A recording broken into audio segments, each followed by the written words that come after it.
हमारी ट्रांसमिशन और distribution capacity में काफी एक्मेंटेशन हुआ है।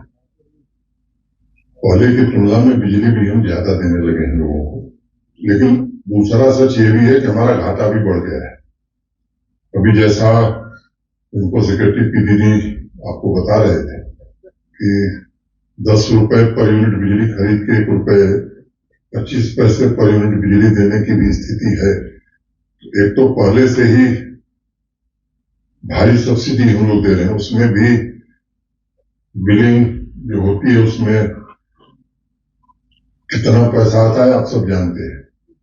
RDSS के अंतर्गत बड़े पैमाने पहले चरण में ये कोशिश है कि श्रीनगर जम्मू, उसके बाद जम्मू कश्मीर के बड़े शहरों में स्मार्ट मीटर लगाया जाए।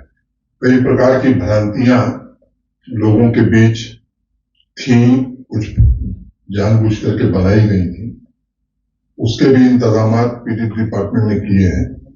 किसी को भी अगर संदेह है कि हमारी बिलिंग ठीक नहीं है तो मीटर टेस्ट किया जा सकता है। रैंडमली भी हम लोग टेस्ट करा रहे हैं और जहां से शिकायत आ रही है उनके मीटर भी टेस्ट कराए जा रहे हैं।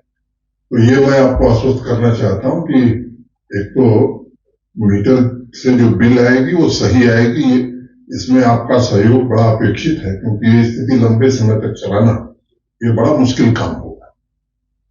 दूसरी कोशिश ये होगी कि जिन फीडर्स को 100% स्मार्ट मीटर से जोड़ दिया गया है वहां न्यूनतम कटौती, मिनिमम कर्टेलमेंट हो, और एक स्थिति हम लोग ऐसी बनाना चाहते हैं कि जो 100% मीटर्ड फीडर है, जहां से पैसा मिल रहा है, वहां 24 घंटे बिजली अगर लोग चाहते हैं तो 24 घंटे बिजली उपलब्ध कराई जा सके। इसी संदर्भ में 18 अक्टूबर को माननीय प्रधानमंत्री जी के नेतृत्व में जो भारत सरकार की कैबिनेट हुई, उसमें बड़ा महत्वपूर्ण फैसला हुआ है और मुख्य रूप से मैं वही आपको बताने के लिए आपको आज यहां आमंत्रित किया हूं। 13 गीगावाट रिन्यूएबल एनर्जी की एक नई परियोजना green energy corridor phase 2 inter state transmission system को भी मंजूरी 18 को प्रधानमंत्री जी के नेतृत्व में भारत सरकार की कैबिनेट ने दी है। मैं माननीय प्रधानमंत्री जी का हृदय से कृतज्ञ हूं। मुझे लगता है कि इस योजना का लाभ जो देश को मिलेगा उस पहलू पर मैं कम जाऊंगा। जम्मू कश्मीर को इसका क्या लाभ होगा, इस पर ज्यादा मैं ध्यान केंद्रित करूंगा।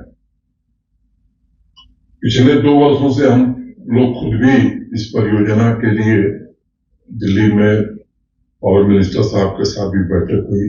बड़े प्रिंसिपल सेक्रेटरी पीडीडी अनवरत इसको लेकर के प्रयत्नशील थे और पावर डेफिसिट होने की वजह से मैं जानता हूं कि यहाँ एक दुर्व्यवस्था थी, जम्मू कश्मीर की आवाम को तकलीफें भी झेलनी पड़ती थी। अब इस परियोजना की पृष्ठभूमि और डिटेल थोड़ा मैं बता दूं, फिर मैं जम्मू कश्मीर पर आता हूं। आप सबको याद होगा कि स्वतंत्रता दिवस के संबोधन में 2020 में माननीय प्रधानमंत्री जी ने लद्दाख में 7.5 गीगावाट सोलर पार्क की स्थापना की घोषणा की थी। उसके बाद ministry of new and renewable energy ने फील्ड सर्वे करके लद्दाख में 12 gigawatt battery energy storage system के साथ 13 गीगावाट रिन्यूएबल कैपेसिटी स्थापित करने की योजना बनाई। ये परियोजना जब पूरी हो जाएगी तो मुझे लगता है कि जम्मू कश्मीर को विशेष लाभ होगा, देश के बाकी हिस्सों को तो लाभ होगा ही। इस परियोजना की कुल अनुमानित लागत 20,773.70 करोड़ है, जिसमें 40% लगभग 8,309.48 करोड़ रुपए भारत सरकार की केंद्रीय वित्तीय सहायता है। With the 40% grant support, the levelized transmission tariff will come down from 0.88 per unit to 0.55 per unit of power.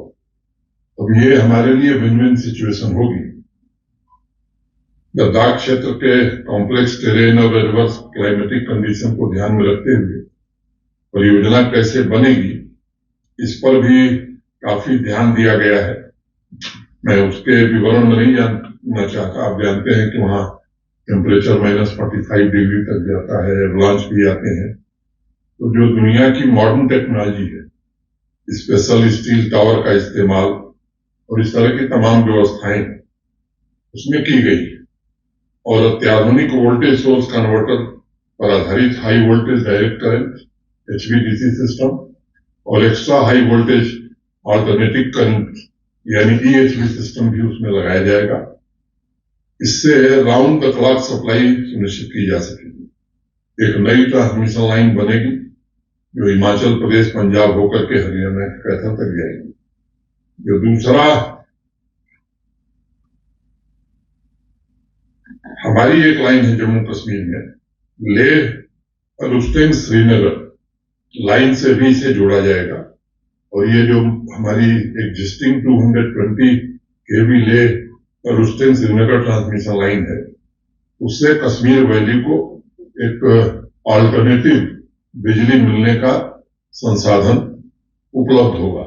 आप में से अनेक लोगों को पता होगा कि अलुस्टेंग जो है वो गांधरबल जिले में स्थित है। सर्दियों के दौरान, जैसा भी हमारे राजेश प्रसाद जी ने बताया, हाइड्रो पावर का जनरेशन स्वाभाविक रूप से बहुत कम हो जाता है। इसके ऑपरेशन होने के बाद हमारी निर्भरता हाइड्रो पावर पर बहुत कम हो जाएगी। भविष्य में हमारे पास ऑप्शन भी उपलब्ध होंगे। एक अलग से 400 kVA की ट्रांसमिशन लाइन डेडिकेटेड कश्मीर के लिए बने, इसको भी हम लोग बहुत दिन से परसू कर रहे हैं और ये भारत सरकार में विचाराधीन है। लेकिन ये जो 220 kV अलुस्टेंग ग्रिड को 220 kV जैनकोट ग्रिड से पहले से ही जोड़ा जा चुका है और इसके अतिरिक्त ये 220 kV मीर बाजार ग्रिड को भी अलुस्टेंग ग्रिड से जोड़ने का काम तेजी से चल रहा है और ये शीघ्र पूरा हो जाएगा। अब आपको बताया इन्होंने कि हमारी एनर्जी डेफिसिट की वजह से बाहर से अतिरिक्त बिजली काफी महंगे दाम पर खरीदी जा रही है। इस परियोजना के पूरा होने पर राउंड द क्लॉक बिजली की उपलब्धता हमें सुनिश्चित होगी। लद्दाख से कश्मीर तक रिन्यूएबल एनर्जी ट्रांसफर से जम्मू क्षेत्र में भी बिजली की स्थिति में बड़ा सुधार होगा, क्योंकि मौजूदा सेंट्रल सेक्टर ग्रिड अर्थात जम्मू में स्थित 400 kV किशनपुर जटवाल ग्रिड से कश्मीर घाटी में बिजली का जो हम ट्रांसफर करते हैं वो प्रोपोर्शनेटली कम हो जाएगा। इसलिए जम्मू रीजन को भी इसका काफी लाभ मिलेगा। एक सच्चाई ये भी है कि हमारी जो ज्योग्राफिकल पोजीशन है कश्मीर की, वो इंटर स्टेट ट्रांसमिशन सिस्टम के अंतिम छोर पर हम हैं और इसी सिस्टम के माध्यम से देश भर में, चाहे वो न्यूक्लियर पावर हो, थर्मल पावर हो, बिजली पहुंचाई जाती है। अब अंतिम छोर पर होने के कारण हमारे यहाँ लो वोल्टेज की समस्या ये बराबर बनी रहती है।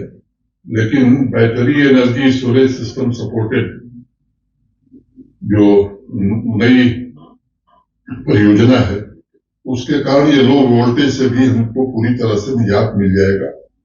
दूसरा, ये ग्रीन एनर्जी प्रोजेक्ट है, तो कार्बन फुटप्रिंट भी मैं समझता हूं कि पूरी तरह से कम होगा और एक फ्रेजाइल एनवायरनमेंट के प्रोटेक्शन में जम्मू कश्मीर के लोगों को भारी मदद मिलेगी। तो मुझे लगता है कि मोटे तौर पर जो इस प्रोजेक्ट के मुख्य बिंदु थे मैंने आपके समक्ष रखा है। कश्मीर वैली में ट्रांसमिशन सिस्टम में रिडंडेंसी भी क्रिएट होगी और डिजास्टर के दौरान बिजली सेक्टर में होने वाली परेशानी से भी हम सबको मुक्ति मिलेगी। जम्मू कश्मीर प्रशासन ने लद्दाख से कश्मीर वैली तक, मैंने पहले बताया कि एक नई 400 kV ट्रांसमिशन लाइन बिछाने का प्रस्ताव भारत सरकार को दिया है।